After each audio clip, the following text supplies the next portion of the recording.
శత్రు భయాలు తొలగాలన్నా, జాతకంలో కుజదోషాలు సర్పదోషాల తీవ్రత తగ్గాలన్నా, వివాహ సృజనాత్మక రంగాలలో విజయాలు సాధించాలన్నా ఆ పరమశివుని కుమారుడైన షణ్ముఖుని అనుగ్రహం తప్పనిసరి. ముఖ్యంగా ఆషాఢ మాసంలో వచ్చే ఆడి కృత్తిక రోజున స్వామివారిని ఆరాధిస్తే అఖండమైన ఐశ్వర్యం, జ్ఞానం సిద్ధిస్తాయని మన పురాణాలు చెబుతున్నాయి. అసలు ఆడి కృత్తిక అంటే ఏమిటి? ఈ రోజున స్వామివారిని ఎలా పూజించాలి, ఎటువంటి నియమాలు పాటించాలో ఈ వీడియోలో పూర్తిగా తెలుసుకుందాం. హిందూ పురాణాల ప్రకారం తారకాసురుడనే రాక్షసుడిని అంతం చేయటానికి శివుని మూడో కన్ను నుండి 6 దైవిక కాంతి పుంజాలు ఉద్భవించాయి. అవి శరవణపొయ్యి అనే పవిత్ర సరస్సులో 6 పద్మాలపై 6 శిశువులుగా మారాయి.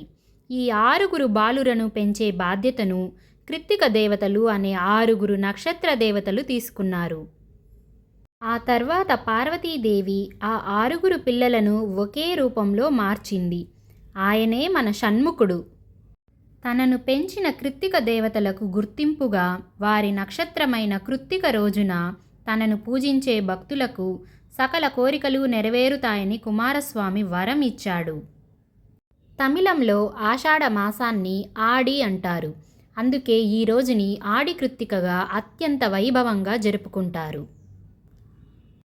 ఆడి కృత్తిక రోజున ఇంట్లో స్వామివారిని ఎలా పూజించాలో ఇప్పుడు చూద్దాం.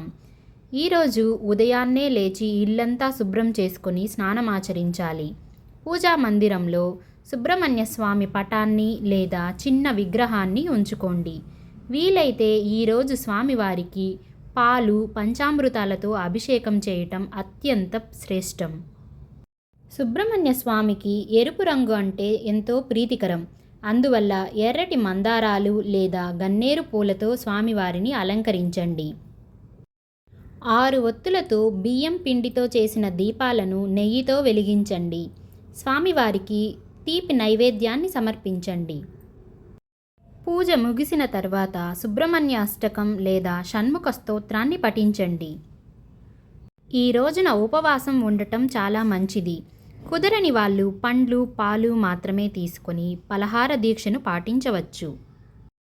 జ్యోతిష్య శాస్త్రం ప్రకారం సుబ్రహ్మణ్య స్వామి కుజగ్రహానికి మరియు రాహుకేతువులకు అధిపతి.